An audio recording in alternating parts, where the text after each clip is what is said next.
Si Ethan Cruz ay isang lalaki na tila nasa kanya na ang lahat.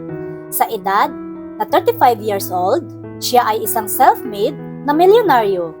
Siya ang nagtatag ng isang technology empire na nagbago ng paraan ng pagkonekta ng mga tao online. Tinatanaw ng kanyang penthouse sa Manhattan ang skyline ng city. Ang kanyang grahe ay naglalaman ng mga mamahaling sasakyan at ang kanyang pangalan ay kasing kahulugan ng tagumpay. Yet, as he stood on the balcony of his penthouse one autumn evening, he felt an emptiness that no amount of money could fill. Ethan had spent the last decade building his empire, sacrificing relationships, friendships, and even his own happiness in the pursuit of success. He had everything money could buy, but he lacked the one thing he could not purchase. At iyon ay ang pag-ibig. Isang maulan na hapon, napadpad si Ethan sa trapiko habang papunta sa isang business meeting. Dahil frustrated siya sa trapiko, nagpasya siyang lumihis sa mas tahimik na bahagi ng lungsod. Habang dumadaan siya sa isang maliit at kaakit-akit na tindahan ng libro, may nahagip sa kanyang mata, isang babaeng nakatayo sa ilalim ng awning na nagsasanggalang sa kanyang sarili mula sa ulan. May hawak siyang libro at may ngiti sa labi, tila hindi naabala sa buhos ng ulan. At dahil na-curious si Ethan, ipinarada ni Ethan ang kanyang sasakyan at pumasok sa bookstore. Ang bell sa itaas ng pinto ay mahinang tumunog nang siya ay pumasok at ang babae ay tumingala. Ang kanyang mga mata ay nagsalubong sa kanya. Ipinakilala niya ang kanyang sarili bilang si Claire Binit, ang may-ari ng bookstore. Si Claire ay palabiro at masigasig tungkol sa literature, mga katangiang agad na umaakit kay Ethan. Habang nag-uusap sila, natagpuan ni Ethan ang kanyang sarili na binihag ng mundo ni Claire. Namuhay si Claire ng simple, malayo sa glitz ang glamour na nakasanayan niya. Ang kanyang bookstore ay isang kanlungan para sa mga mahilig sa libro, na puno ng amoy ng mga lumang pahina at ang tahimik na ugong ng pag-uusap. Claire spoke of her love for stories, her dream of traveling the world, and her belief in the power of kindness. Si Ethan naman ay parang na-out of place. Sanay siya sa mga boardroom at high-stakes deal, and not the cozy bookstores and heartfelt conversation. And yet, there was something about Claire that made him want to stay, to learn more about her and the life she led. Over the next few weeks, nakita ni Ethan ang kanyang sarili na bumalik sa bookstore. Madalas, nagkukunwari na nangangailangan ng bagong libro siya. Ang bawat pagbisita ay naglalapit sa kanya kay Claire at sinimulan niyang makita ang mundo sa pamamagitan ng kanyang mga mata.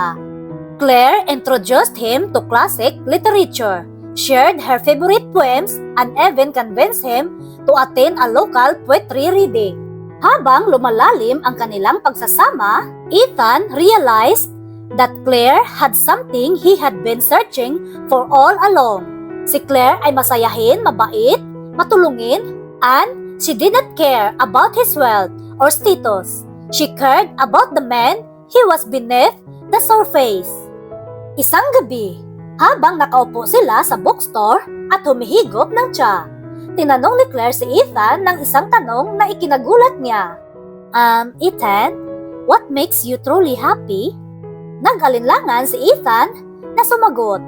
Dahil sa loob ng maraming taon, ang kaligayahan niya ay ang magtagumpay sa kanyang mga negosyo.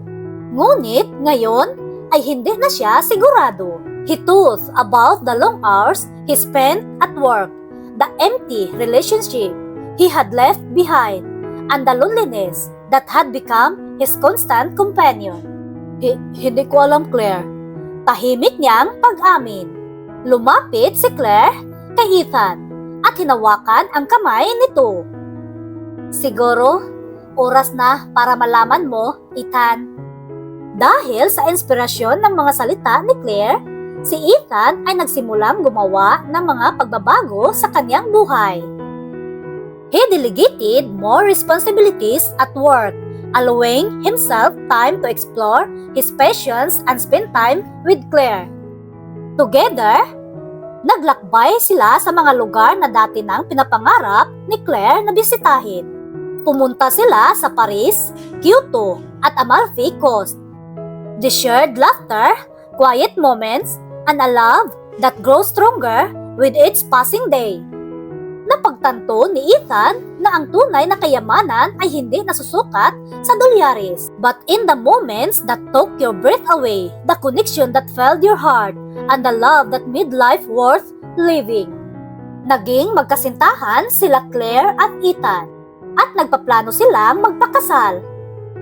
Makalipas ang ilang taon, magkasamang tumayo sina Ethan at Claire sa bookstore.